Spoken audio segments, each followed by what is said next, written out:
Okay, before we get started, I have to provide the first puppy update. Oh, They call those pup dates. yeah, it's a So pup the date. first pup date, here's one of the 6 boys that we have. So we have 6 boys, 1 girl. That would only happen to you. Yeah, so getting kind of big, getting kind of plump. He's up there, has not opened his eyes yet, has not can't hear yet, allegedly. They say Put him up to the mic. he's not making any noise. Oh, I thought I heard him squeaking. He was briefly. Okay. But yeah, next time we record, their eyes will be open. So that'll be the next pup date. How long does it typically take for them to open their eyes? Is that like a known number? Yeah. Anthony, do you have that number?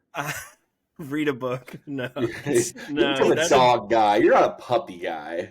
If I have to be, I will be. But like that info is that is something you could look up. But if it's about 2 weeks. It's about 2 weeks before they open their eyes, and they can't hear they can't hear for the first 10 days. So like their ear canals aren't. So they're just deaf and blind, just looking for a tit to suck on, much like me. You know. So God, like father, like sons. Yeah, exactly. All right, Trey. What did you have to say? Let me tell you guys. Have you ever used Cash or Trade? No. Cash or Trade is the worst fucking website. Cash or Trade, don't sponsor us. Let me tell you how Cash or Trade. Let me tell you how the sale goes. How this works. Okay, so you, Blake, post your ticket for sale. Okay. All right. You're like, hey, Trey, I've got a Billy Strings ticket for the weekend of 2/6, 2/7, 2/8. And me, being Trey, would be like, okay, I want to buy that ticket. So what I have to do is I have to request to you to buy the ticket. Then you accept my request. At that point, Cash or Trade charges me whatever the cost of the ticket would be. Let's say $330. So Cash or Trade charges you $330 of your hard-earned money that you work really, really hard for. Yep. And then the ticket seller has to send you the tickets. Well, if that person just doesn't respond or just doesn't do anything, they just mark the tickets as sent, you're just kind of shit out of luck. Like, you can't get in touch with Cash or Trade. The website is in beta, so instead of like just updating their website, they made a whole new website. So like you can't even actually message the person for several days. And then once you do finally get them to then you get a hold of a customer support agent and they text the guys what they told me they were going to do. Then he sends me the tickets. Guess what? They're for the wrong fucking weekend. So now I've got a ticket for the wrong weekend to Billy Strings, and I can't do anything with it other than try and sell it to somebody else, which, I mean, won't be that hard. But it's still just a really big pain in the ass. This sounds like a horrible platform experience to use. I don't know why you wouldn't avoid it. I will now that I've always avoided in the future, because my biggest issue with Cash or Trade, and Anthony will respect this, is you can neither pay cash nor trade an item for a ticket on that website. You have to pay with your card through the website. Fucking change your goddamn name to credit card or bust.com. Yeah, honestly. They should know your seller. I've been waiting for days to go on this rant for you, because it's infuriating, man. It's pretty fucking ridiculous. It's really ridiculous. And they act so holier than thou because they're like, oh, it's face value only. They still charge like a 10% ticketing processing fee.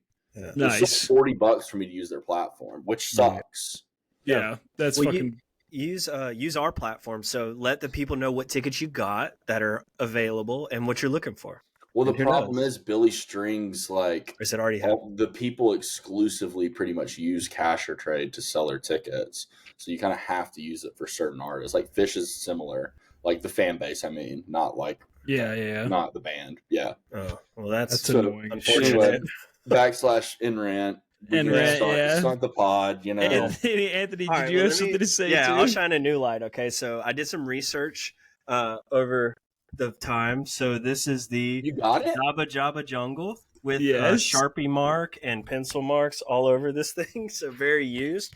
And I will update you and say there is a boy, and he is running through the jungle with his bolo knife.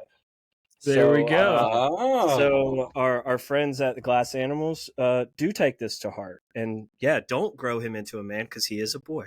Where did you acquire such a specimen? I got it on Amazon. You know. Oh, okay, for $40. So I did. Yeah, it's for the $40. Yeah, I did. You're amazing. You're looking worth art. I mean, I got 2 nephews, and there will come a time where they read that book, and there will be a later time where they hear the album and then go back to the book. So we're trying to plan for the future. But it was only one left and I couldn't find it anywhere else, and was like, I would regret not looking into it if it was available. So I was thinking about buying that to flirt with a girl. Well, now you bought the one that's left. Oh man, you've stolen Trey's chance at love, Anthony. You never know. I know how to work the post office, so who knows? It might go around. Might travel. Cool. That's cool for real. All right, well, ladies and gentlemen, welcome back. It is Totally Biased Music with Blake, Anthony, and Trey. If this is your first time listening, hello. Hope you enjoy the upcoming ride. So this week we are reviewing Balloonerism by Mac Miller, the album and the short film. This was kind of a collaborative pick between all of us. Anthony has not super dove into the world of Mac Miller. Trey and I, obviously huge Mac Miller fans. This is Mac's second posthumous album. Recorded in the September of 2014, I believe, or maybe it's the spring of 2014. I can't remember. It was the spring, according to the film, is where I saw that. Actually, the spring of 2014. March. Yep. So this was around the time that Mac made Faces. And I'm interested to have this conversation a little bit later, but Faces, obviously very drug-induced, very crazy, chaotic themes, artwork. But Faces is different to me than Balloonerism, because Balloonerism feels kind of like the come down from that phase, and Faces feels like the peak of that phase to me. So I'm interested to hear your guys' take on that. But obviously super, super interested to talk about this and really excited. And as Trey has stated, I will not cry. The first Mac episode we did, I think all of us were on the verge of tears. The second one, Trey and I did by ourselves. We did Faces, and neither one of us cried. And we told ourselves moving forward that we weren't going to cry. Talking about Mac, we were gonna be happy moving forward. So I think this is a good start. I'm not going to cry. Trey's not going to cry. Anthony's not going to cry. We're going to power through this. So it's rare that we get a first listen for all of us. So I'm excited to hear what you guys think. Anthony? That's true. Now, for the record, for the Faces episodes, weren't you guys both wearing like big old glasses over your eyes? Yeah. So the jury's out. But if you can't see it, it didn't happen. So. That's what I mean. True. Well, so I've got some questions just that will probably be laced throughout this. But the way I want to start this podcast is I want to ask both of you guys, like, who introduced you to Mac and how did they do it? And then I'll tell you a little bit about my experience. But Trey, you can start us off. Put this out there. So I came across Mac Miller through thecollection.com. Fuck yeah. But you remember the collection. And matter of fact, the other day, I don't think it's either one of you, but I tried to go back and find it. Thecollection.com does still exist. Does it really? Yes, it is not a very functional website.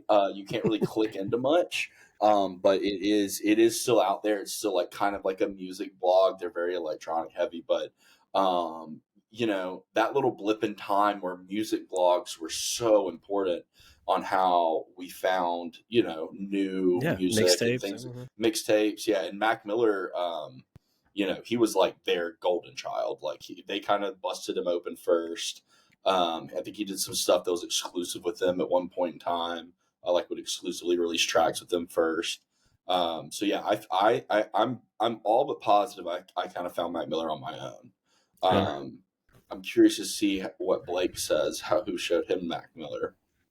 I'm assuming it was Trey. I will say though, around that time, that was when that was pre Blue Slide Park. So Kids and his very early projects, and Mac was popular in just in high school. He was a high school rapper, right? So he was like a lot of my friends listened to him. I have said this multiple times before. I don't really like anything Mac related, like Blue Slide Park and before. Like I don't listen to that. I don't really enjoy it. There's a few songs off of Kids that I like. But as a whole, I didn't really enjoy it, and I didn't listen to Mac until I saw him live at Hangout, which must have been 2012 maybe, or 2013 at that point. And the show was so good that I was like, all right, I got to give this guy a chance. And around that time, Macadelic had come out, which obviously he was going in an entirely new direction. So that's when I really dove in. So I would say it was probably Trey via the collection, but I wasn't really into him until much, much later. Yeah, I mean, Blue Slide Park is not great, and you know, Mac Miller admitted that, but you know, it was the number one indie record of all time when it came out, and yeah, like I remember, like I Love Life, Thank You, like that mixtape. I remember when that dropped before Blue Slide Park, so was not to be that guy, but was pretty early in on Mac Miller and that Macadelic, because the show Blake's referring to was on the Macadelic tour. And I mean, like one of my most vivid memories of any show ever was when he did the "My name's Mac Miller, who the fuck are you?" like callback thing with the crowd. And he did it one time. So he said, like, "My name's Mac Miller," and the crowd would be like, "Who the fuck are you?" And that hangout crowd just like erupted back at him, and he like stopped the show and was like, "We're doing that again." Like that was sick. Okay. Yeah, we also got our bowl taken up by hangout security. Yep. Before that show, because we were just sitting around passing it around to like 30 people, just like sitting in a big circle. Pre-COVID times, right? Yeah, way pre-COVID times. Like, oh yeah, random guy from North Dakota, you can put your mouth on that thing. I'll put it right back down my throat. Yeah, I'd still do that, honestly. But yeah, that's kind of how we came across him. How did you come across Mac Miller? I mean, I can't put it past the collection, because we were so balls deep into that way of discovering music back then. So I would have like, I'll have to look at my computer and like pull up some of the individual tracks, like Best Day Ever. When did that song come out? Best Day Ever was on the Best Day Ever mixtape, which was that wasn't his first one, right? I mean, it was early. No, but it was like that was Here, I can look it up. That was pre I Love Life, Thank You, but post Kids. So all, like early 2010, 2011. Yeah. So that's still 2011, March 2011. I would imagine if I went downstairs and looked at like the album artwork on my iTunes, that it's the straight up collection logo, you know? So it would have had to have been there, but it just didn't. It didn't resonate with me to the point where I wanted to invest into him as an artist then. And I mean, I have no problem saying that, just because that was the times and that was my headspace back then. But like to have seen his impact on just the culture, and on, of course, all of you guys and my other friends too, it's like you realize that this guy is a figure in art, you know, not just music, because I mean, his personality is contagious, you know, even on these tracks where it's just like 10 seconds of him laughing, like that is golden, you know. And I think that however we want to fit in this album into his catalog, I think it really is it feels to me, again, being ignorant to, you know, a big chunk of time with Mac Miller, like this is like to see how this album trickled out into the world on Friday was so fucking cool, because all these people are resonating with it, you know, whether they were fans from the get-go or jumping back on, or just like there's something contagious with a spirit like this that I think is just so beautiful. And it's so cool to see how everyone has had their experience and journey with him and continues to do it even after his death, you know? So I'm really excited to go over this. And again, if we cry, we cry.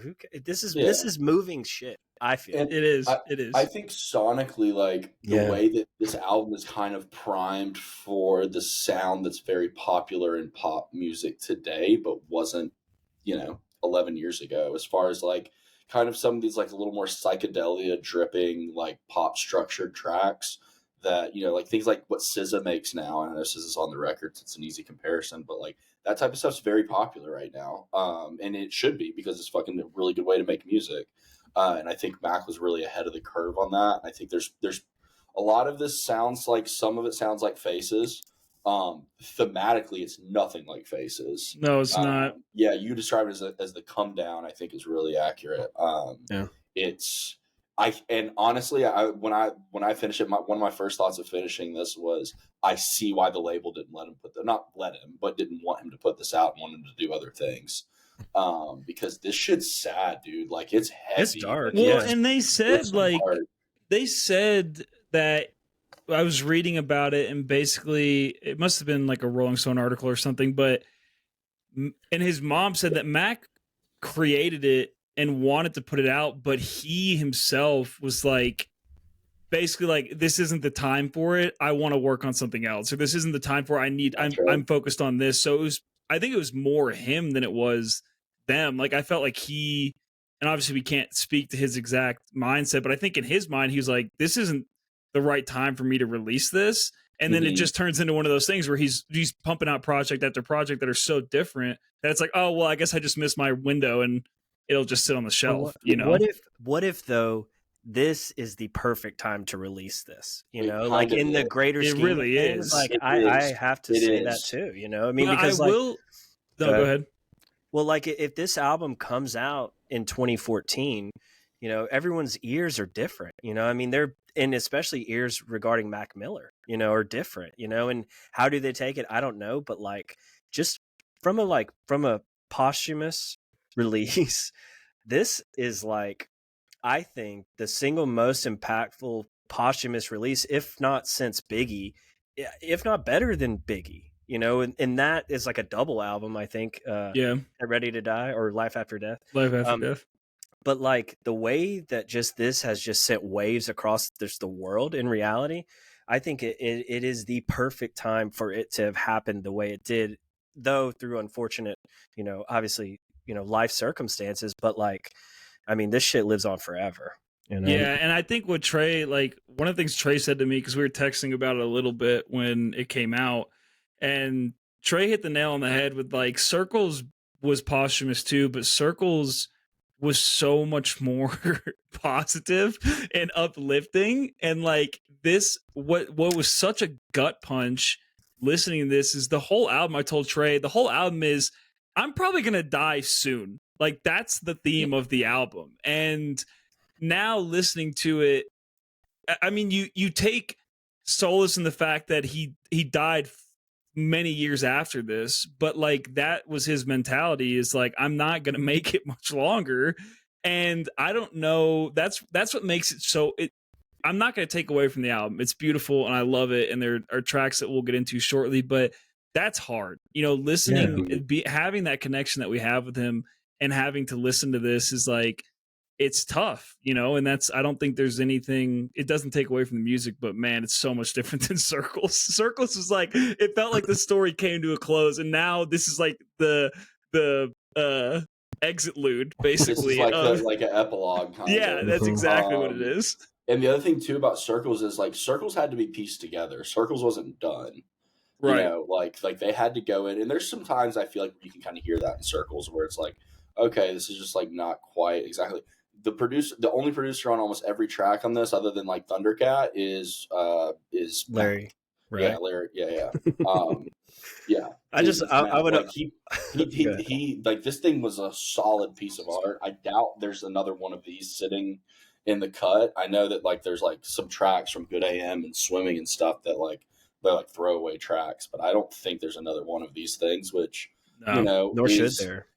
Nor should there be. Like there's a beauty in this being the finality of this. The grand finale. Yeah, truly the grand finale. Yeah, truly the grand finale. So should we start hopping into tracks so we can kind of delve in a little bit more? Yeah, for sure. Lead us off, Trey. Yeah. All right. So I will not cry today. My top 3 tracks, and there's a lot, dude. Like $5 Pony Rides is fantastic. I know it's a single on the record, but I mean, it's like it's everything that Thundercat does really, really well. It's jazzy. This sounds like something that would have been on Swimming. Like the drums, like the the lyrics are nice. They're not sad, which is nice as well. Kind of hopeful. Just talking about, like just a little bit of romance. Honestly, this probably could have been on what's the Divine Feminine too. Yeah. This definitely could have worked on that record as well. Other favorite song, Friendly Hallucinations, another Thundercat record, that heavy, like boom, boom, boom, that like heavy like little like bass line is very, very tight. Also he kind of just like, this is one of the few on this record where I feel like he kind of just starts spitting. Like Conversation Topic got us tangled in the grapevine, still wide awake. I'm a stranger to the daytime, vampire higher than a hang glider. Look around and all I see is gray skies. Some really, really good, just like straight like hip hop bars on this one. I feel like this is one that Blake probably liked a lot. And then let's get into the more emotional ones. So Mannequins. Mannequins is absolutely beautiful. The fact, so his friend Dylan Reynolds, that's just like one of his like lifelong best friends. And I saw he like had a tweet and he was like, I'm so glad I woke up and went downstairs one day while Mac was like recording this. And he's the one who's like singing on the hook, which I actually thought it was Mac too, but they're from like the same neighborhood in Pittsburgh. So I think they just like sound similar. Yeah. So he sings the hook on there, but so he sings the, we are what we believe. That's gotcha. Yeah. But some of the drug stuff on here, like why is heroism so close to heroin? That's another thing I wanted to call out too, is like, I feel like I've never really heard an artist directly talk about using, a drug that has taken so many artists' lives, like heroin. And like, he just straight up is at times on this record, like, I'm on heroin, I'm taking it. Like, there's the song, I forget where it is, where the girl's like making a drug order at the end. She's like, yeah, I'll take like 2 Xannies, and like some 2 heroin. Roxys, 2 Oxys. Yeah, 2 Roxys, 2 Oxys. Yeah, exactly. And I'm like, dude, like, that's just like, that's insane. Bold. It's insane. And like, the man's in the throes of drug addiction, or let's maybe say like substance abuse, I think might be a little bit more of an accurate term. Just hardcore substance abuse. And it's sad for real. Like, there's just moments where you're just like, it feels like I'm dying, dead. I'm dead. Yeah. So, but the way it sounds, like it's like kind of almost uplifting. Like, it's kind of this like anthemic, like rock. Dun, dun, dun. So yeah, still a great song, but just laced in depression and substance abuse. And then my favorite song, one of my favorite Mac Miller songs of all time now, is Rick's Piano. It is gorgeous. And that hook at the end, like, it doesn't get any better than why does death steal life? Why does death steal life? Why does death steal light? And the way that he's like singing that is so inquisitive and like just such, I think a big part of what makes Mac Miller great for me, and I think for a lot of other people too, is like, he's a spiritual psychedelic rapper in a lot of ways. And in a lot of ways, like, all big religions and a lot of big questions that psychedelic music asks is like, what happens after you die, right? Like, that's that's a really big question. And I think he's always done a really good job over the course of all of his records, diving into different areas of that question, or just like showing and like expressing that it's okay to ask that, and it's okay to vocalize that, and like talk about it, because it makes everyone uncomfortable whenever you ask anyone that. Hey man, what's up? How's your day going? What do you think happens when you die? When you die, yeah. So, and I think he doesn't. He's like, just, that he's is like, the he's bravery. Yeah, it's brave, and it's like that's one of the biggest draws to Mac Miller. In general, I think it's what makes him so special. It's what makes him the voice of a generation, and it's what makes him on my Mount. What's the Mount Everest? Called? Mount Rushmore. Mount Rushmore. On my Mount Rushmore of musicians, like, Mac Miller's right up there next to Jerry Garcia. Like, Mac Miller's right up there, next to Derek Vincent Smith, because of that specifically, and the way that he's able to like deliver that question. And this song like is everything that he does, like, wrapped up into one. So yeah, Rick's Piano. Also, just the general thing of Rick Rubin. I can't remember where everyone in this room stands on Rick Rubin. I like Rick Rubin. I don't like him at all. But like, Rick Rubin's Shangri-La was like a place that Mac Miller went to like get away and like escape and stuff, and it was like really important for him. And that's a big part of what Rick Rubin's about, or what Rick's Piano is about too. So those are 4 of my top. I'm just going to leave it at 4 top tracks. Honorable mentions: Funny Papers. I'm sure y'all have probably seen. Mac Miller died on a Friday. And in this song, he's like, I didn't even know people died on a Friday. Yeah, which is just like a crazy, wrap synchronicity, man. Yeah, dude, it's just weird. So much like weird stuff.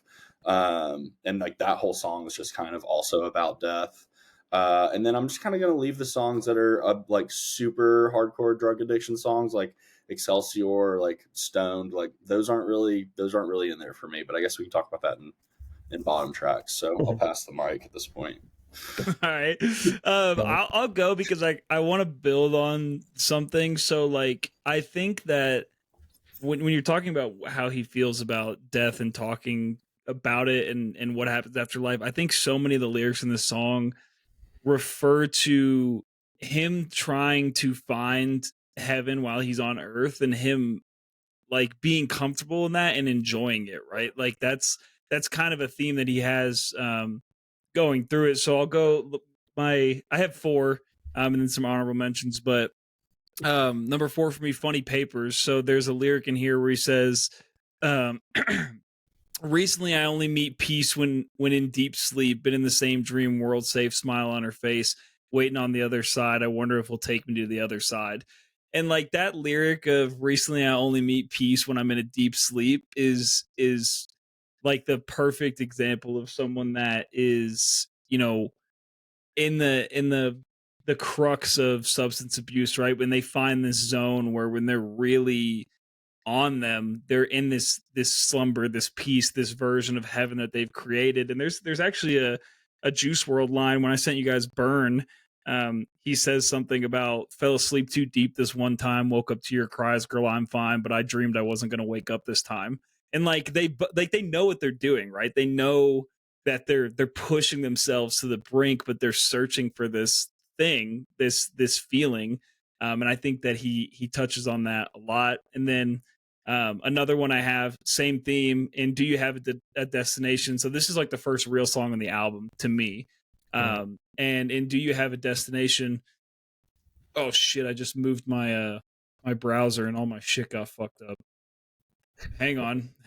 Do you have a destination? Blake's browsers have a destination. Oh, he says, okay.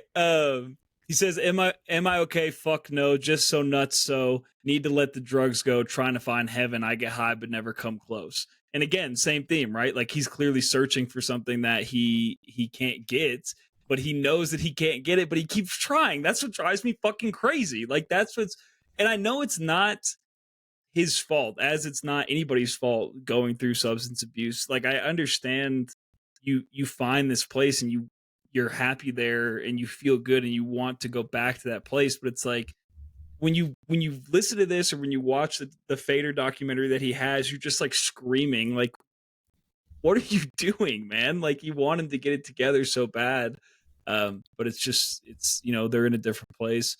And then number 2, Rick's Piano. As Trey said, like Trey and I texted specifically about this song, which we should have saved for the podcast. We didn't talk a lot. We didn't talk a lot. But listen, this is a special occasion. Okay. Yeah. I need to talk to you about somebody. I literally text Blake. I was like, text me when you listen to the album. Yeah. So Rick's Piano, like, this song is like, this is arguably one of the best Mac Miller songs ever, and it's gut wrenching. And it's extremely hard to listen to, but it's beautiful and it's so good. And he's so in his zone. And this is like, to me, we've talked about this before. There's songs that, like we talked about it last week at Glass Animals.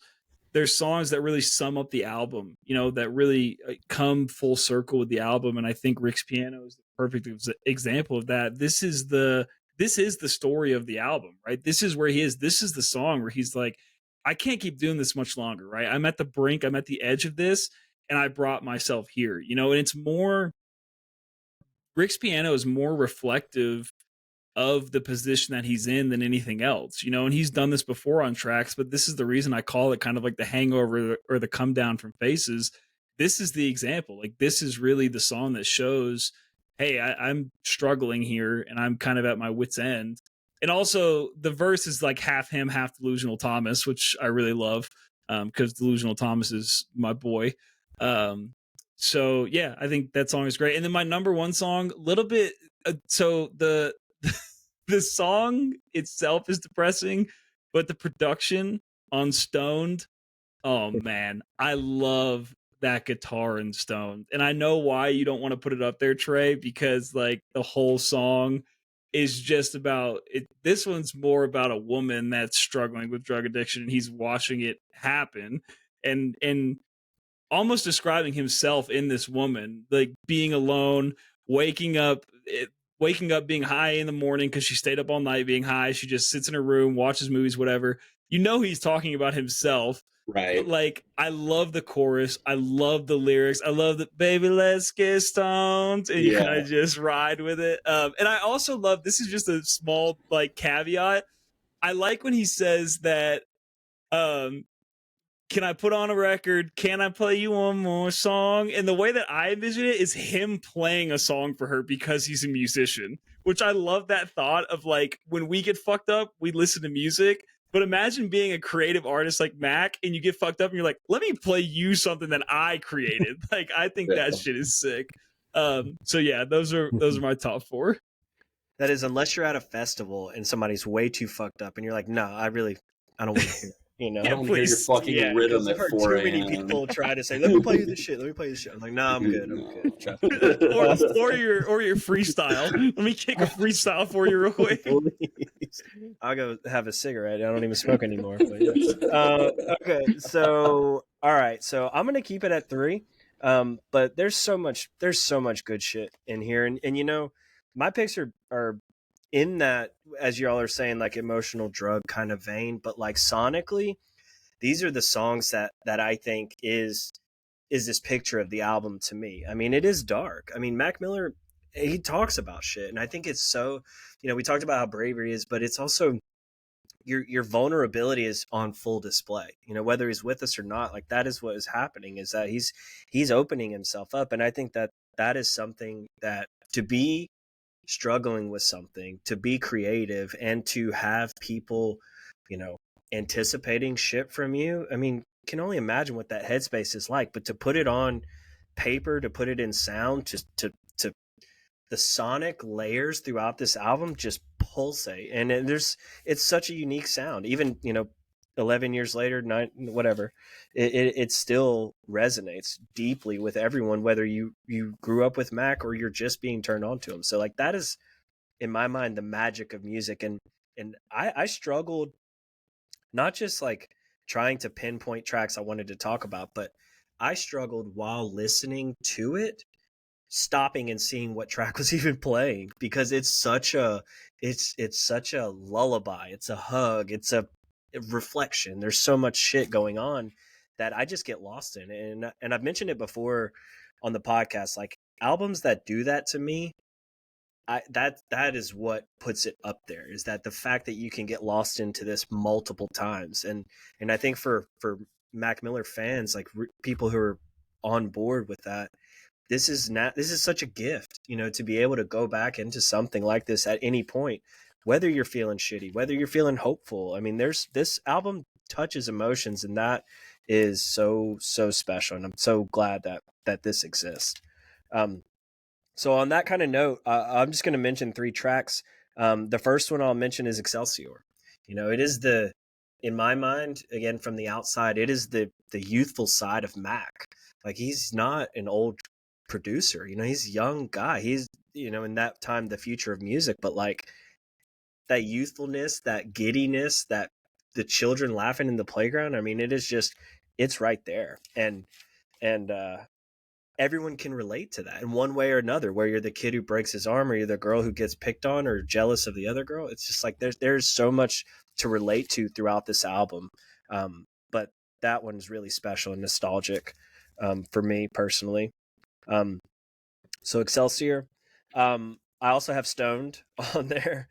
Stoned is such a vibe, but also, again, I think a thing a lot of people can relate to, whether you're the one knocking on the door or you're the one on the inside of the door.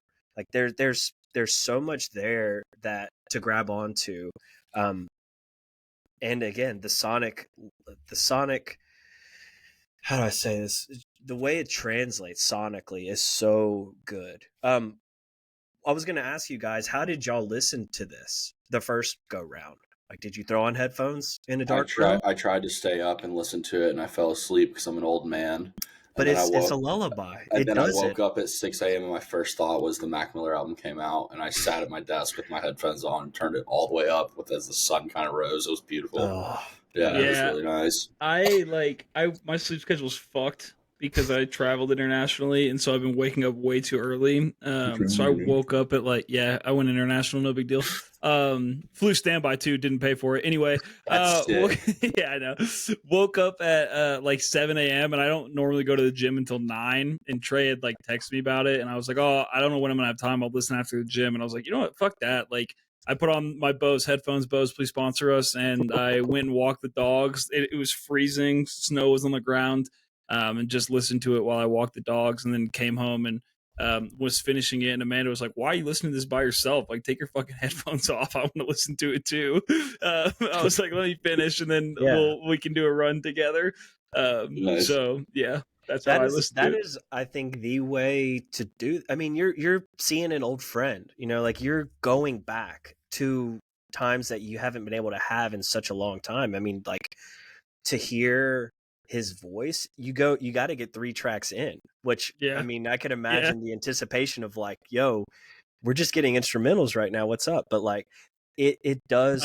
And I just gotta say, seeing an old friend is such a beautiful way to describe this. Thank you for that, Anthony. That was so good. But that again is the power of art. David Lynch is a director. We don't have to spend a ton of time on it, but he passed away the other day, and again, you have these things to kind of step into their world whenever you feel like it, whether you're by yourself or with other people. So again, it just speaks volumes, and this stuff is timeless. And I think that, again, I'm just super lucky to have listened to it in this way, sharing this with you guys, but also from the outside, it is just another experience for me that I've not had a lot of, but to be able to probe you guys and get y'all's feelings and still be naive and not know this full story. It's exciting to me, even though it ends in tragedy, but maybe it doesn't. The death is not the end, clearly. So glad to share this with you guys. Number 3, the third track I'll mention is Funny Papers.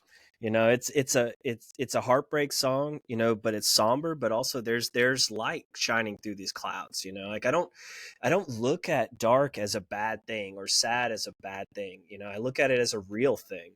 Death is real, but it doesn't have to be scary. It's one of these things where obviously your upbringing can affect a lot of it, but we grow over time, and a lot of us have struggled with shit, and sometimes tragedy happens, and it's again, it's unfortunate, but when you have somebody who's willing to talk about it, Dave Chappelle's one of these guys. He talks about the shit you don't want to talk about, but when they shine a light on it, people pay attention, and this is what happens.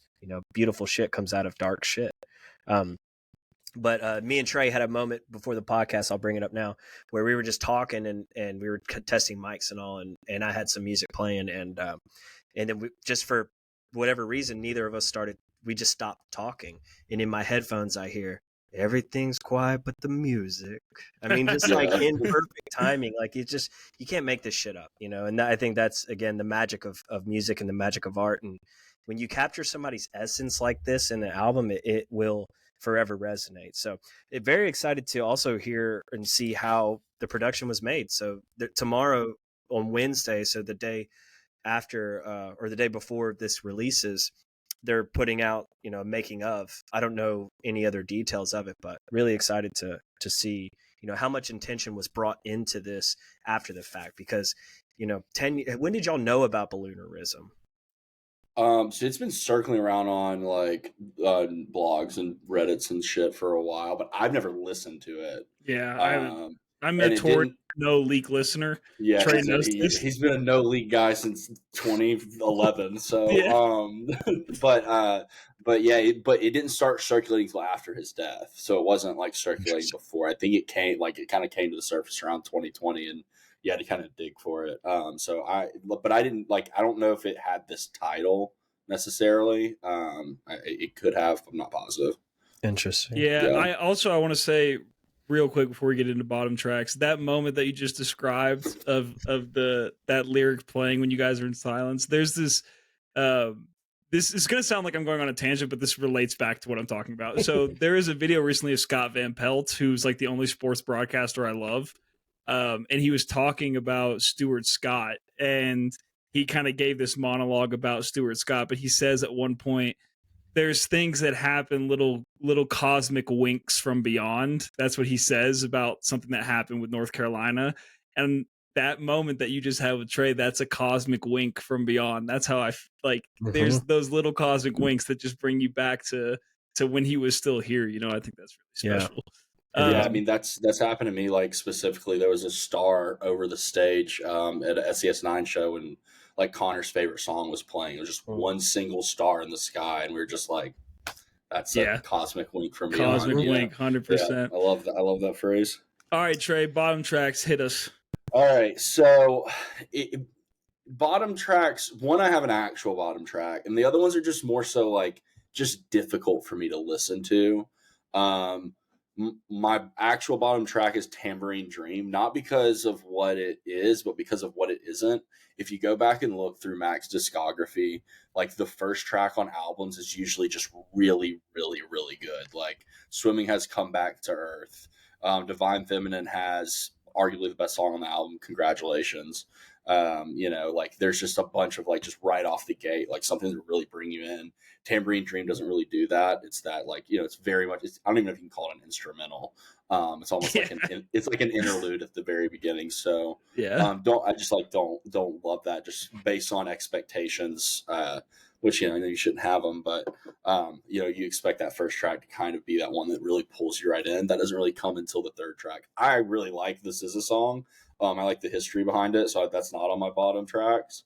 And I like that organ is beautiful and haunting, especially after we get into this when we talk about the film. But you know, that's kind of like the centerpiece for the film in a lot of ways. Yeah, that's not on the bottom track. Stoned is really hard for me to listen to, man.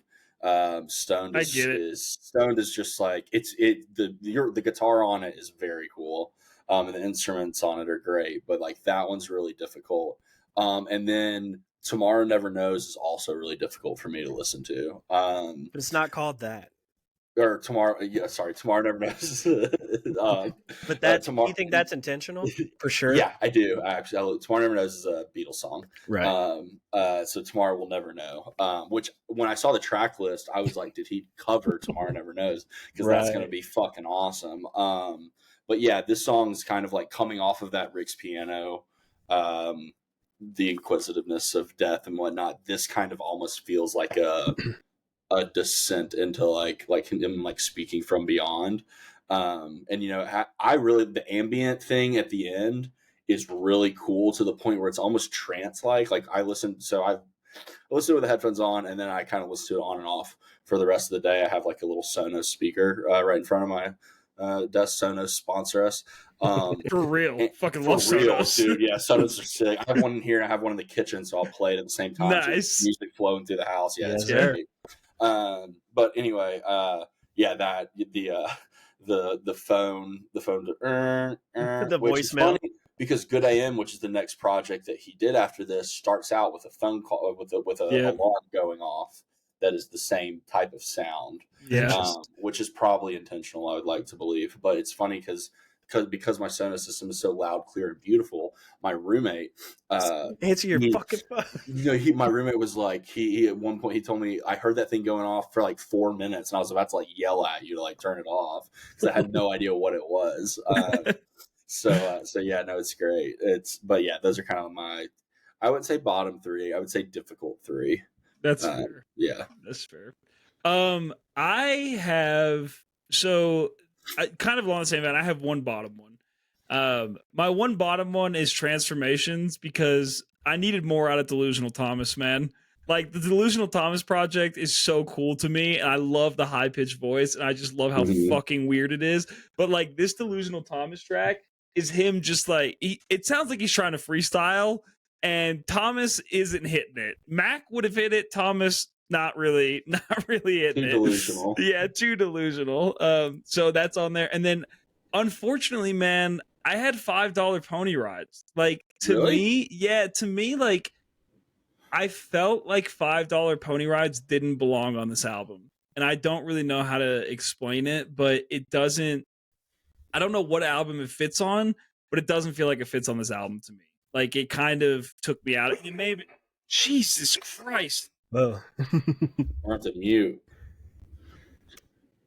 She's not gonna. Ruby also does not want $5 like pony not rides. a big fan. He's like, we should not be charging ponies for rides. He's literally get that pony the hell up out of here. Yeah. But yeah, so that was another one, and then Tomorrow We'll Never Know, just for like, and what's funny is somebody posted a clip or like a interview excerpt or something where Mac was talking about how he had this track, this long track, like that was an ambient down tempo thing that he was really excited about, and people were like, it's obviously Tomorrow We'll Never Know, looking back now. But yeah, it's like you described it perfectly. It's like the descent into madness, and it's a little much for me. I would have loved the ending to be Rick's piano. I think it's a great song, but I think Rick's piano would have been the perfect ending. Yeah. But Anthony, what do you got? So not too far off, man. I mean, actually exactly the same bottom tracks. So, and the way I felt, so $5 Pony Ride came out as a single, and that was just a couple days before the album, right? It wasn't for a week or two.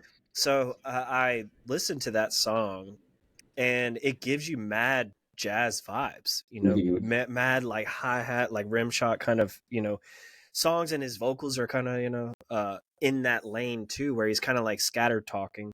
But I agree, it didn't mesh with the ambience of the album. The atmosphere of the album it breathes a lot, and that track feels very too fast for this album. I think it's a great song. I think it's very technically, like, it's beautiful, but like, does it fit where it fits? I struggle with that. But so $5 Pony Rides is on there. Transformations. So I don't know if Blake can hear us right now. Blake, can you hear us right now still? All right. So yeah, you can. Is Mac Miller on that track at all?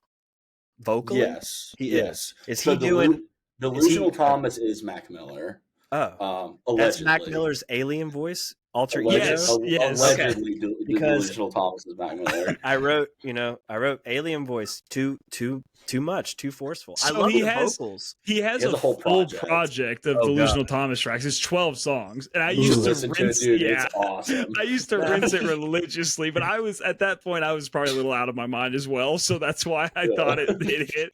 But like, he does get me on Excelsior with an alien voice, and I really like it. What happened to apple juice and cartwheels? Is that the line? Yeah. What happened to the apple juice and cartwheels? I can dig that approach to alien voice, but a whole track of it, I was like I said, if the words written on paper, excellent. Like, he is dropping fucking bars, but get that voice out of here. give me I'd rather have, so like, this album has a lot of chopped and screwed coding like vibes to it, where things get really slow and really brought down, and I think it's done to perfection. Like, I wrote like Houston vibes on this album. It gives it this slow darkness that is still rhythmic and still movable, but like, there are points where just things just go downhill in a way that I really resonate with. But Transformations I put on my bottom tracks, and I hated to do it, but I was struggling so much to find track number 3. I also put Tomorrow We'll Never Know, only because I feel it's too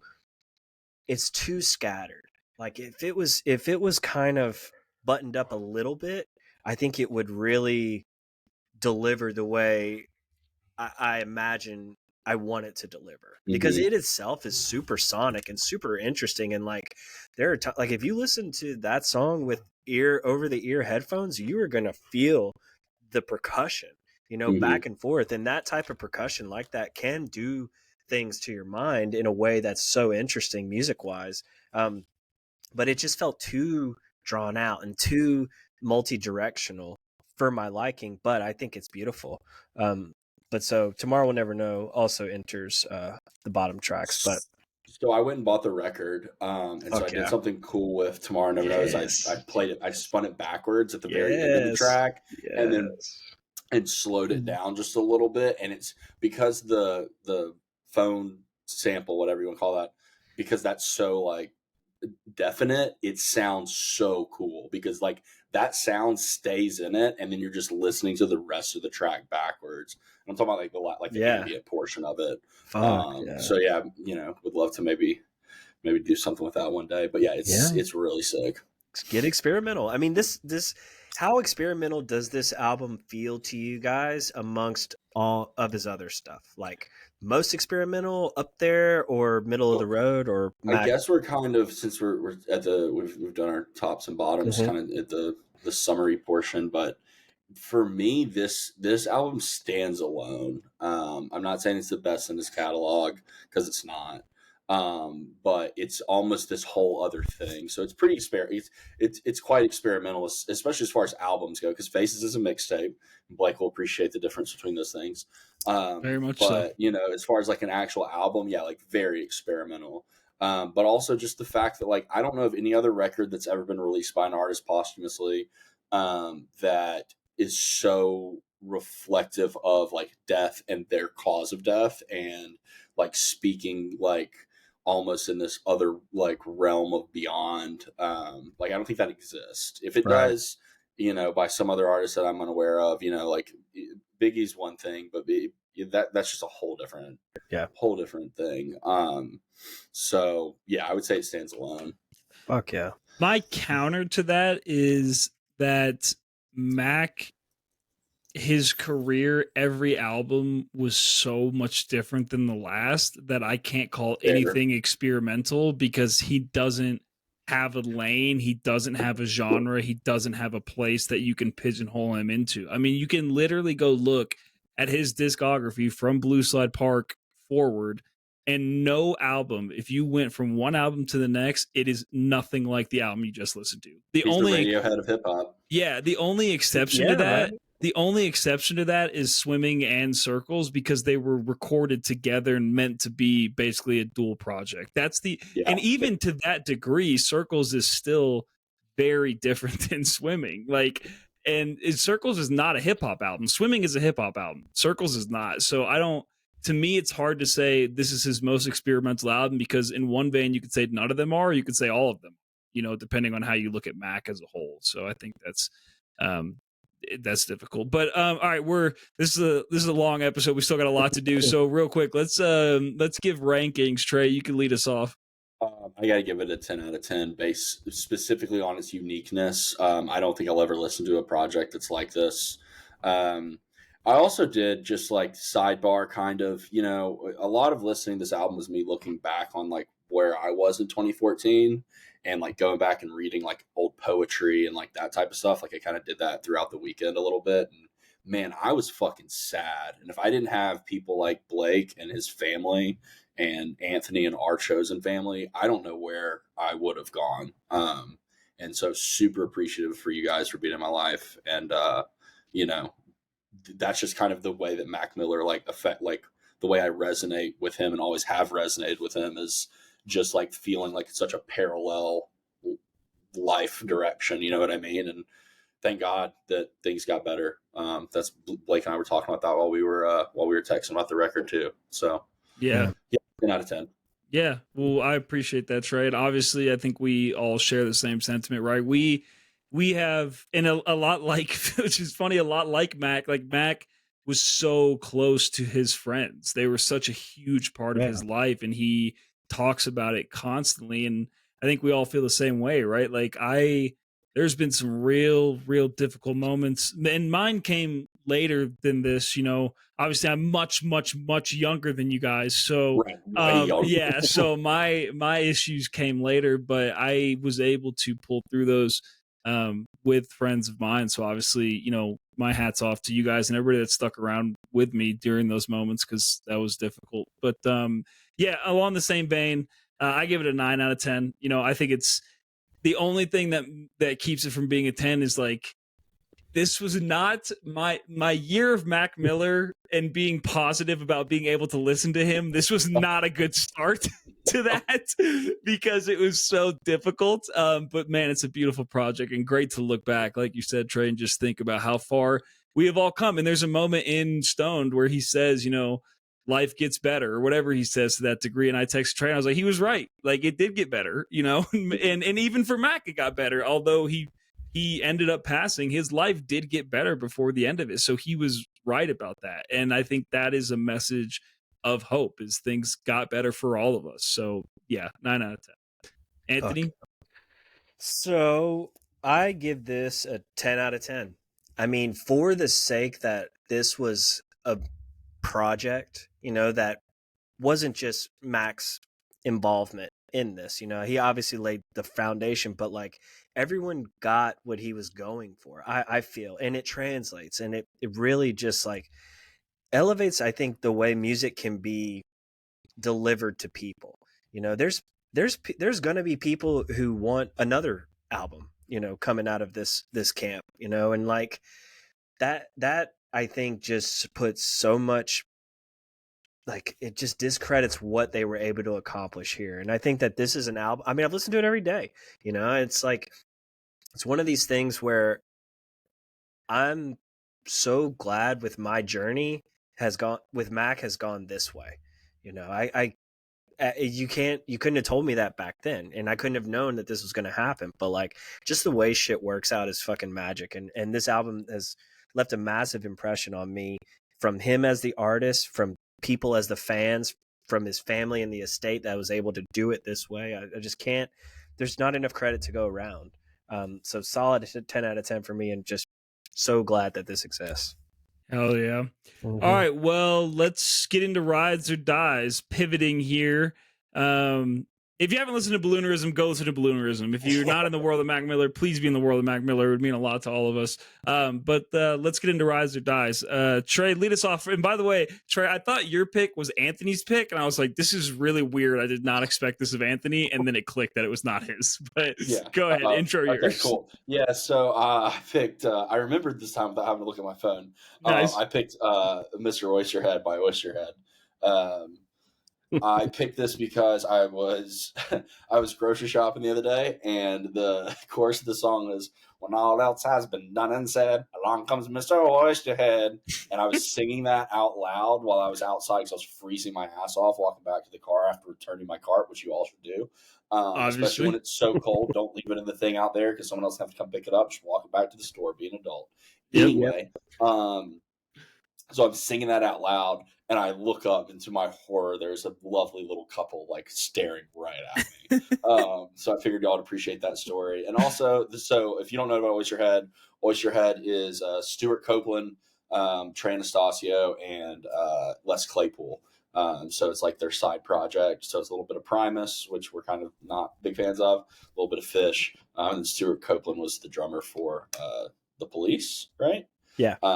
So yeah, what did y'all think? I'll start, and I'll just say it dies for me. Like, there's a context, and I've mentioned this before with Rides or Dies. Like, there's one context that I could see myself really resonating with Oysterhead, and it's at an Oysterhead show. Like, I don't ever, and Primus, I feel the same way. Like, I would really enjoy, I've not seen Primus live that I can remember. You're lucky. But like, that I can remember, who knows? But like, I would never find myself listening to Primus on any regular day unless I'm watching South Park. Primus famously did the intro song for South Park, but it just doesn't do it for me. But I will say this, to know that Trey Anastasio and Les Claypool get into that vibe, whatever you want to call this, finger picking, licking back, like, that's super interesting to me. So I respect it, but respectfully, it dies for me. It surprises me. I thought you'd like the absurdism of it, Blake. Live, yes. Hard Rides. Oysterhead fucking rocks. Oh yeah. Yeah. Oysterhead rocks. Yeah. I think it's fucking great. And the famous the festival that will never be, RIP to 2020 Bonnaroo lineup. Yeah, they were on that lineup. They did the reunion tour that year. Yep. And that is, if you go back, if you want to be sad about your fucking life and sad about what COVID took from you, if you weren't sad enough, go look at the 2020 Bonnaroo lineup, because goddamn, we'll never get one like that again. And we never got to experience it. But I hope to see Oysterhead at one point. I hope to have a different view of Les Claypool that is not Primus, so I can respect him as a human being musically. So yeah, right, hard rides. Anthony, what would you bring? So, all right. So my song, this is a dark song. Black Balloon by the Goo Goo Dolls. I'm, whether you knew it or not, huge Goo Goo Dolls fan. I mean, this was a band I grew up with in the late 90s, early 2000s. But like, this was the band, like I would get up early and sneak downstairs and watch, I think it was like Pop-Up Video or VH1, some shit where they would show music videos all the time. And that's where I got turned on to them because they're famous songs, you know, Slide and Iris, they're big songs. But Black Balloon, which is on Dizzy Up the Girls, the album, which we'll do at some point, so just know that. But it's a song about drug addiction. You know, I mean, black balloons are famously iconic for like symbolizing addiction, and this song puts it out there. You know, I think it was Blake, you mentioned earlier, referencing the heroism and heroin line from Mac Miller. There's not many songs about it, and this is one of them, though. You know, the opening line is "Baby's black balloon makes her fly. I almost fell into that hole in your life." It is very, like, it shifts your perception drastically once you recognize it, but you may not recognize it on the first listener too. It's very structured, like it would be played with an orchestra. You know, lots of heavy strings and lots of emotions and lots of silence to impacts, but I've always loved this song big time. And I think I wanted to have some correlation with what we were talking about. So balloons and the darkness of it, but the beautifulness of the music, I think really speaks volumes. But I don't expect it to ride across the board, but I'm curious to get you guys' thoughts on it for sure. I really like Goo Goo Dolls. I think they rode that wave of the 90s of like, they kind of like the like post-grunge era, and then like kind of the acoustic guitar driven stuff. It's kind of some soft boy shit. I give this a ride. Fuck yeah. Yeah, Trey. So what I'm about to say is going to sound mean. Yeah, not surprised. Based on the context of the song, right. But like the Goo Goo Dolls, like every song, I just think like, these guys are some baby back beta bitches, man. Like, why are they always crying? Like, every song is just some cry, whiny. Like, even Iris, like, stop crying. Like awesome, that. Dude. Yeah, you sing it like that. It is whiny. It's a great song, but like, cheer up. Life ain't that bad, man. Like, why are you always crying? You know? So, just for that reason, I give it a dice. All right. Like I said, it's coming around at some point, so prepare yourselves. And I'm excited for that moment. Get a little whiny. Okay. Wine on that episode. So my song, I'm doing a rides or dies first. So I do not like this song, but you're bringing a dies. The reason I picked it is because Lil Wayne's verse is so good. I picked Brand New by Tyga. And there's like Tyga, some other bum fuck who I don't care about, and Lil Wayne sandwiched in the middle of them. And let me tell you, Tyga and the other guy, they can fuck off. But Lil Wayne's verse in this song, the way he rides the beat, the got a bunch of zeros like a bag of new Funyuns line, like there's so much about this Lil Wayne verse that I love. So I had to bring it to y'all just so you could listen to that Wayne verse. So what were your thoughts? Let me start on this one. So first off, there is only one song titled Brand New that Lil Wayne is on, and it's from 2007. I looked at Drought 4. Drought is over part 4. Fuck you, bitch, I'm acting brand new. That's the only brand new I song. Thought this was that song. Me too. Yeah. Me too. And then I hear it, I'm like, what is... And then I try to search it, and I'm keep getting this song as result. So this song has infiltrated Google, infiltrated our search engines to push that gem from 2007 aside. So this song for sure dies for me because there's only one, and we know what it is. But you like the Wayne verse, right? Yeah. I mean, right. I honestly didn't get that far. I was like, what is that? No, it's fire. Man. He's fire. Great. This song dies, but the Wayne verse is fire. I mean, Brand New Hose come and sort this Michael Jackson, get a brand new nose, bitch. Like, yes. So good. Yes. Also, what's really funny is when this song came out, Eminem tweeted, Lil Wayne said bunch of zeros like a bag of new Funyuns. Fuck, why didn't I think of that? And Eminem tweets like once every 2 years. Like he got on his computer, which he probably doesn't know how to use, and was so like impressed by that line that he tweeted about it, which I think is amazing. When did the song come out? And is it like a single or is it on something? I don't know anything about Tyga. I don't really want to know. I'm assuming it's on an album, but it came out last year. Oh, gotcha. Okay. Oh, he tweeted that last year? Yes. That's crazy. That's what's so funny. Yeah. All right. So that was Rise or Dies. Now let's get into Balloonerism, the film. So it is on Amazon Prime. If you have it for free, I rented it because I don't fucking like Amazon. So I don't have a Prime account, but had to give the fam some money. I thought it was worth it. I almost bought it. It's only $10. But yeah, there's a movie that came along with Balloonerism, which I believe was made by, it wasn't fan made. Correct? No, it was made by the same guy who did the album art for Balloonerism. Okay. No, right? I don't know if that's accurate. There's an animation team behind it. The guy who did the art for Balloonerism, I won't know off the top of my head, but two separate entities. I'm almost positive. Okay. Yeah. My bad. I lied there. But yeah, animated short film. It's about 25 minutes long. Came out with the album, and obviously there's no words apart from Mac's music. Interesting 3D animation, kind of eerie, trippy, psychedelic, weird. But yeah, I thought it was cool. What did you guys think? I really like the animation on it. I do think it's interesting that we've done back-to-back silent movies. Three animated movies in a row, too. Yeah, 3 animated movies, back-to-back silent ones. I think it's really cool. I think it made me listen to some of these songs in a different way, specifically Excelsior, just because, like, I guess I didn't, like, pick up as much on, like, the vibe of, like, being a child and kind of like the magic of music being the thing that like brings you back to childhood. I think is like the big theme, the overarching theme of you know, like childhood joy, you know, as they say, if you're in therapy and getting in touch with your inner child. You know, I think that's kind of what a lot of this whole movie's about.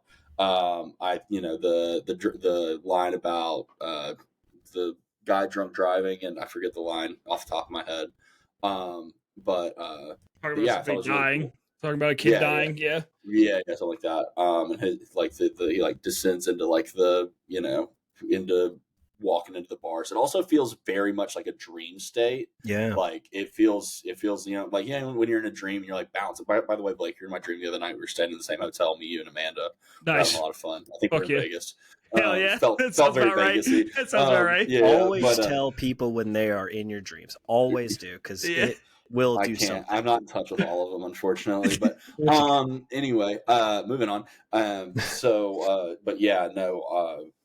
It's just like felt like where you're like moving from one thing to another, like without any explanation. Like that's kind of how. But it's still what's weird is like it's flowing to the point where like just enough where like in a dream, there's sometimes in your dream you catch yourself being like, how the fuck did I get here? Like the movie is the same way where it's like there's characters and shit that's connected, but then it goes to this weird spot where you're like, wait, how did they get to this spot right here? And also, are they like rats? Are they hamsters? What animal are they? All animals. Rabbit. Well, I mean, mouse. The kids. Okay, the kids, they're different animals. Yeah. Mm-hmm. I fucking loved it, dude. I mean, like I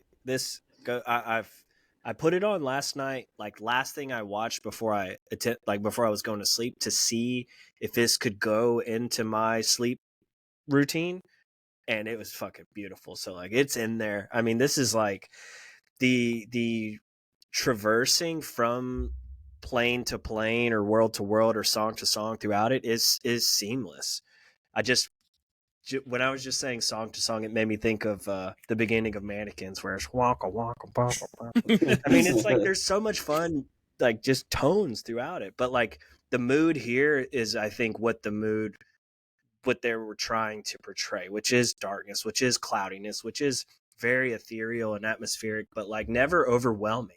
You know, it's very, I don't want to say digestible, but it is very like it's very complimentary throughout it, and it does feel like like you're like traversing places, you know, and then at the end where it just kind of goes down into that subterranean kind of landscape, it translates, you know. I think so I actually did pull it up. So director of this animated film is Samuel Jerome Mason, and I think it's beautifully done.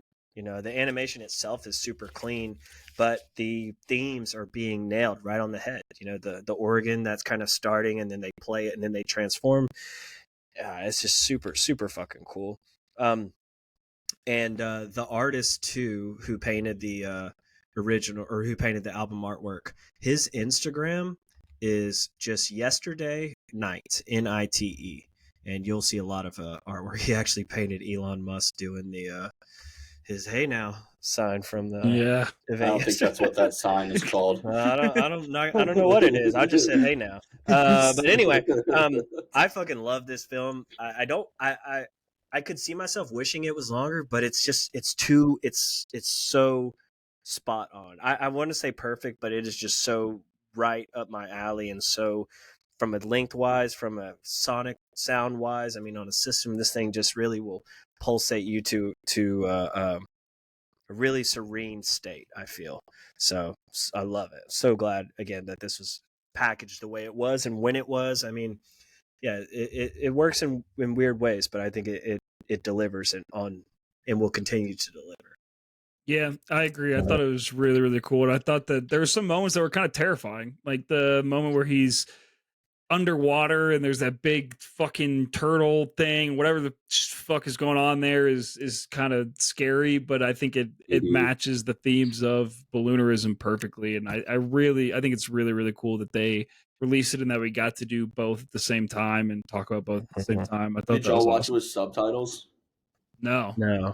I didn't even think about that. It was really cool because like the lyrics were like as they were doing certain things, like the beginning scene where they're in the playground, like all of those things are like exactly like paired up, which was kind of nice. I think like that is an interesting. Did you listen to it with subtitles? Watch it with subtitles the first show? Yeah, I watched everything with subtitles. See, especially for animation, I will. Did you watch Flow with subtitles?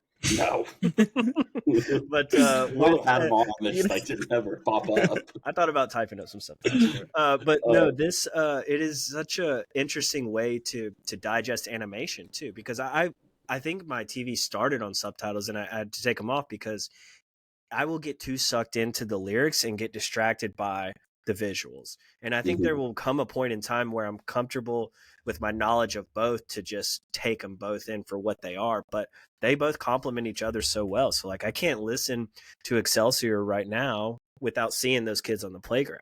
You know, it's like that's such a beautiful image because that's what I had the first time I listened to it too.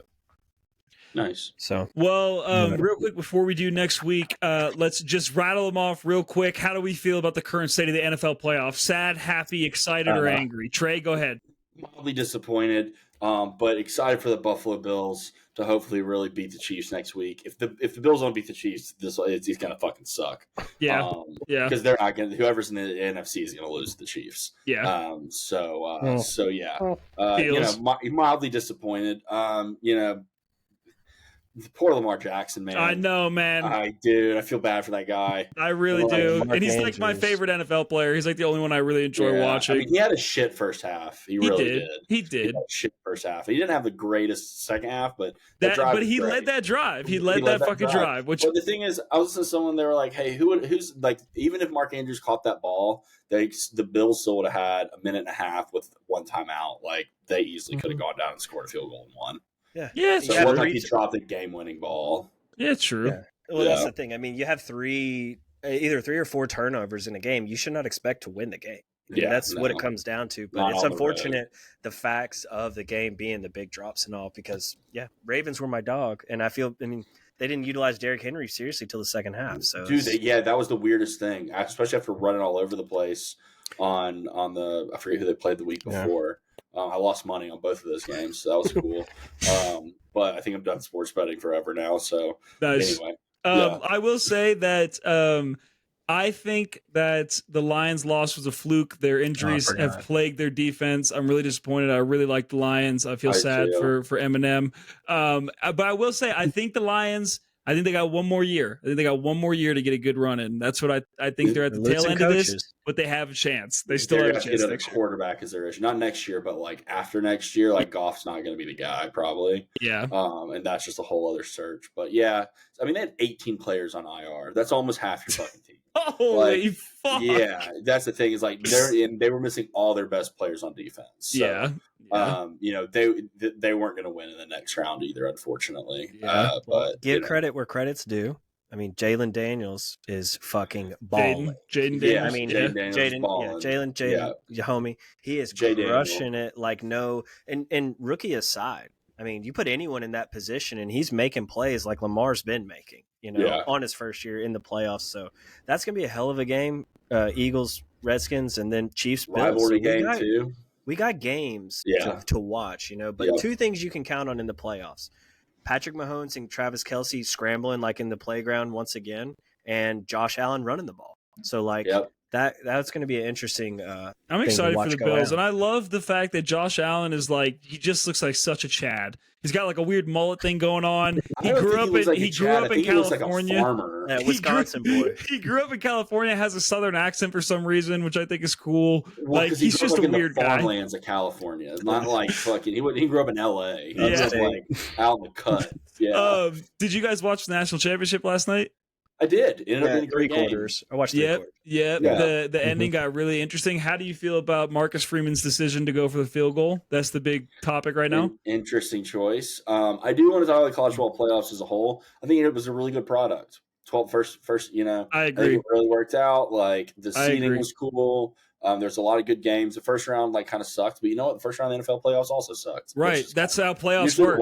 That's usually the point. The wild card round's a little more fun, but the first round sucked, but it got a lot better. I will say I think that they may make some minor tweaks, but here's the argument that's been made.